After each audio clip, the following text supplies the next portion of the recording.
দরজাটা খুলে না কেন? এমনি কেউ আটকায়? আমারে আটকানোর এদের কত চেষ্টা। কোথায় আমি এখন ছাদের মধ্যে একটুখানি দৌড়ায় দৌড়ায় বেড়াবো? পচা মাছ খাইয়া পেটটা করছে খারাপ, একটুখানি ঘাস লতা পাতা খুঁজা খুঁজা খাবো।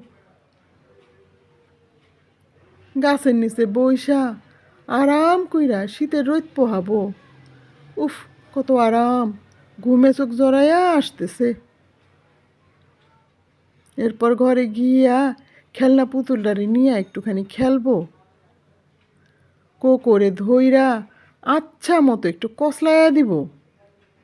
পাজিটা দেখো কত খারাপ, আমারে দেখাইয়া দেখাইয়া লেজটারে কেমনে নাড়তাছে। আয় পাজি, তোর একটু কসলাইয়া দেই। এরপরে এমনি জিব্বাটা বাইর কইরা ঠ্যাংডিরে এমনি সরাইয়া আরাম কইরা ঘুম দিব। ঘরের মধ্যে ইঁদুর ঢুকলে কামড় দিয়ে ইঁদুরটারে ধরবো। পাশের বাড়ির বিড়ালনির জন্য অপেক্ষা করব। কখন যে আসবে? সে যে কেন এলো না, কিছু ভালো লাগে না। ও যখন আসবে তখন ওরে ডাইক্কা বলবো, আয় বিড়ালনি, আমগো বাড়ি আয়, তাড়াতাড়ি আয়। এরপর ও যখন আমাদের বাড়ি আসবে তখন ওর সাথে একটুখানি ভাব ভালোবাসা করব।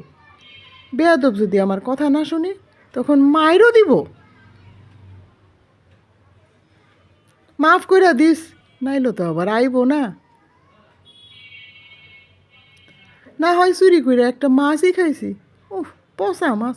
বাজারে কি আর মাছ আসিল না, পচা মাছ আনছে।